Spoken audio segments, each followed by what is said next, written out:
Hi, Black Cat recapped here. Today, I'm going to explain a thriller horror movie named Husk. The movie starts with a scene where a crow is sitting on an old sign that says Private Road. Then, a black SUV goes by with 5 people inside. Chris is the one driving, and Johnny is sitting in the front seat. They talk about their plans for the summer. The other folks in the car are sleeping in the back. These people are Scott, Brian, and Natalie. All of a sudden, some crows hit the car's front window, and the SUV veers off the road into a field of corn. A little while later, everyone in the car wakes up, but Johnny is nowhere to be found.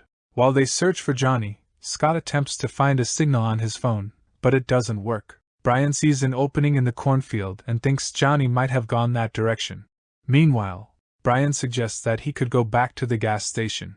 But before he can leave, Scott sees a farmhouse in the distance through the cornfield and believes Johnny might have headed there. So, Brian and Scott begin to walk through the cornfield toward the farmhouse, while Natalie and Chris stay with the SUV and have a smoke. Scott is getting tired because he's not as physically fit as Brian. While they're walking, they talk, but Brian starts to think they might be heading in the wrong direction. They come across an old mailbox and an abandoned car in the cornfield. Scott finds an area where the corn is flattened, and there seems to be a dead animal on the ground. Brian is checking out the car when Scott calls him over. Scott has found a scarecrow tied to a wooden post. He climbs up the post to figure out where they are. He comes face to face with the scarecrow and says it stinks. Scott can see the house far away, and he notices a light turning on in an upstairs window. Meanwhile, back at the SUV, Chris grabs a flashlight from the glove compartment, while Natalie takes some pills. She goes to check out a sign in the corn, and as she reads it, she spots a boy hiding in the cornfield, peering at her. The boy runs away. Brian and Scott make it to the house. Brian goes ahead and knocks on the door. It opens, and they go inside to explore. The house seems empty and messy. They hear a sound coming from upstairs. As the sun begins to set, Natalie searches along the road, peering through the cornfield in her hunt for the boy. Natalie discovers a scarecrow lying on the ground, and when she looks closer, she finds it has human teeth, which frightens her. She screams, and Chris hurries over to comfort her. As she angrily heads back to the SUV, Chris takes a quick look back at the scarecrow. Natalie expresses her desire to go and search for Brian. Chris takes the flashlight and goes after Natalie through the cornfield. Meanwhile, at the house, Brian and Scott climb the stairs.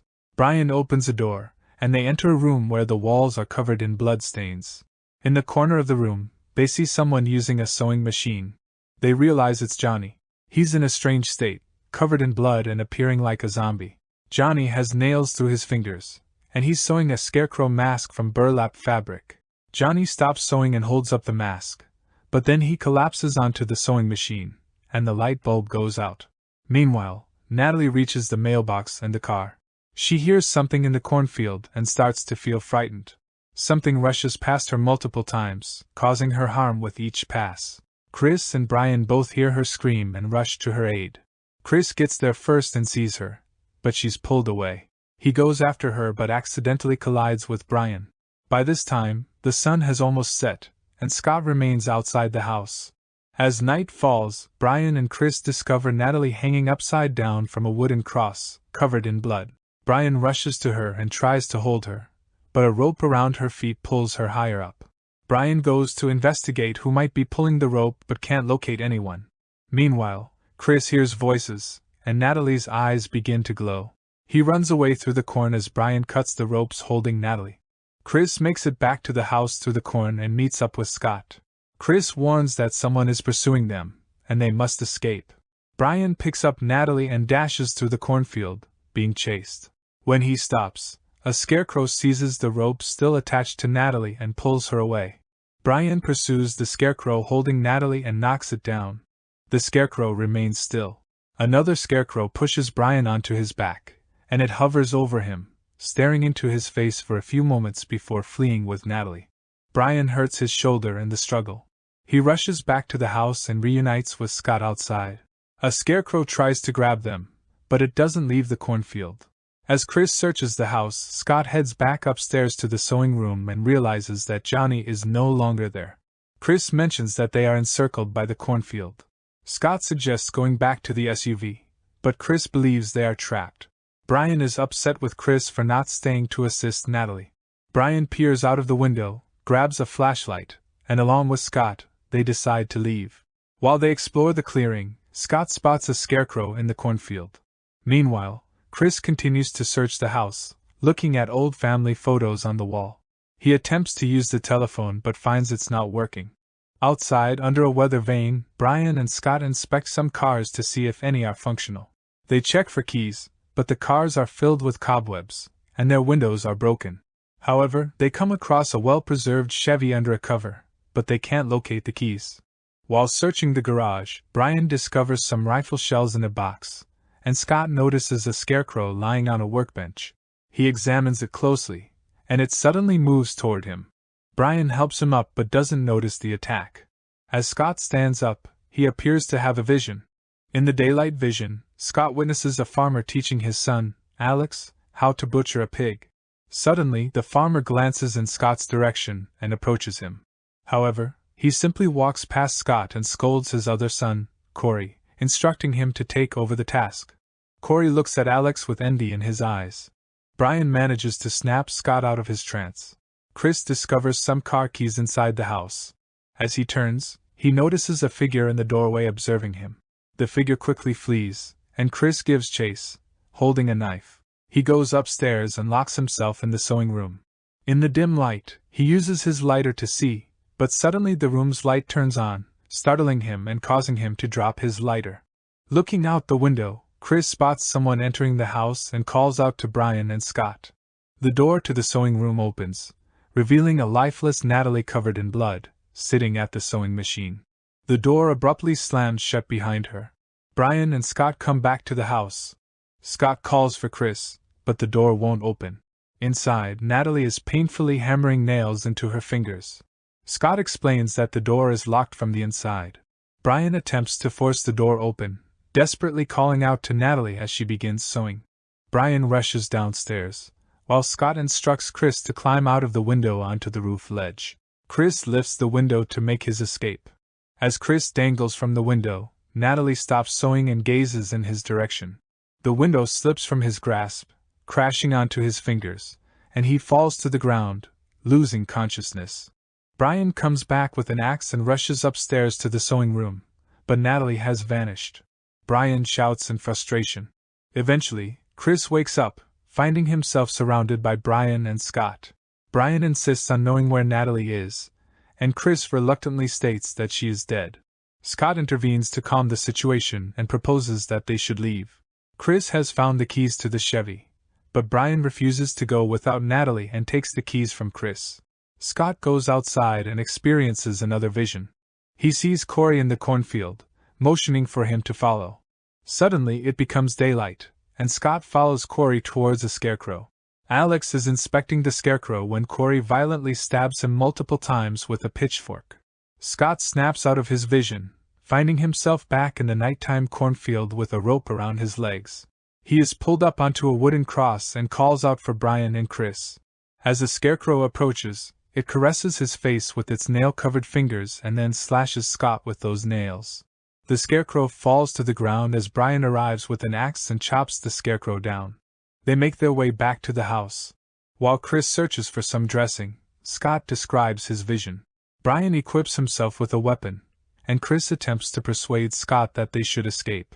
However, Scott decides to stay with Brian, and they both head down to the basement together. While searching, Scott has another vision of a horrifying creature that attacks him. Brian is able to calm Scott down, but then they come across a corpse in front of them, holding a rifle. Brian takes the rifle. Meanwhile, Chris hotwires the Chevy and drives it away through the cornfield. Brian collects the rifle shells from the garage just as Chris crashes into a wooden cross. The car refuses to start, and there's a scarecrow lying on the hood. Chris attempts to open the driver's door, but it's stuck, so he climbs across to the passenger side. Another scarecrow breaks through the passenger window. Chris manages to kick it out, but the scarecrow on the hood smashes its head through the windshield to get inside. Chris removes its mask, and it stops moving, revealing that it's Johnny. Brian arrives and helps Chris out of the car, urging him to run. He aims the rifle at the other scarecrow but hesitates, thinking it might be Natalie. He asks her to say something as she approaches, but she attacks him, and Brian is left struggling on the ground. Scott experiences another vision. In the daylight, Corey emerges from the cornfield and enters the sewing room, where he crafts a scarecrow mask. The farmer inquires about his brother, but Corey remains silent. Corey goes back to Alex, places the mask on his face, and hangs him on the cross, disguising him as a scarecrow as night descends. Scott remains outside in front of the house. Chris returns and shares what happened with Scott. Scott ponders why they weren't attacked when they initially walked through the corn and speculates that as one person is being transformed into a scarecrow, no one else can be attacked. Suddenly, Brian enters the room in a zombified state, heading for the sewing room. Chris determines that this must come to an end. Scott heads back towards the garage to fetch fuel while Chris attempts to retrieve his lighter from underneath the sewing machine as Brian continues his work. While Chris is on the floor, Brian suddenly stops working and stares at him. Chris quickly grabs the lighter and makes a run for it. Brian carries on with his task, while Scott waits outside for Chris. When they reunite, they run through the cornfield, pouring fuel behind them until they reach the Chevy. Chris is searching for the shotgun, and Brian completes his sewing task just as the lights go out. A scarecrow charges at Scott, but Chris manages to find the shotgun and shoots it. They continue running through the corn, firing at scarecrows along the way. As they reach the mailbox, they begin to wonder why the scarecrows have suddenly stopped. Brian rushes out of the house, and Scott and Chris decide to split up because they can't chase both Brian and the scarecrows. They agree to meet at the road. In a shocking turn of events, Chris attempts to shoot Brian, but Brian charges at him, pushing him onto a stick that impales him. Brian then stands up behind Chris and launches another attack, slashing at his body. Chris succeeds in removing Brian's mask, causing him to collapse. Scott continues to run while pouring fuel, attempting to light it. However, the lighter fails to work. A scarecrow seizes Scott, ties rope around his legs, and drags him back through the cornfield, where the scarecrow proceeds to attack Chris. In his dire situation, Scott recalls his vision of Corey stabbing Alex and searches for a pitchfork. Scott uses the pitchfork to stab the scarecrow attacking him. However, the scarecrow manages to drag him back. Chris, in a final act of bravery, seizes the scarecrow and urges Scott to run. Tragically, the scarecrow kills Chris with the pitchfork. Scott eventually reaches the road and observes a car pulling up near the SUV. Despite his desperate attempt to call out to the new arrivals, he remains unable to do so. A couple arrives to inspect the crashed SUV, and as they do, a scarecrow emerges from the cornfield and lies down between Scott and the SUV. The man suddenly spots Scott and approaches to offer assistance, but Scott is unable to call out and warn him.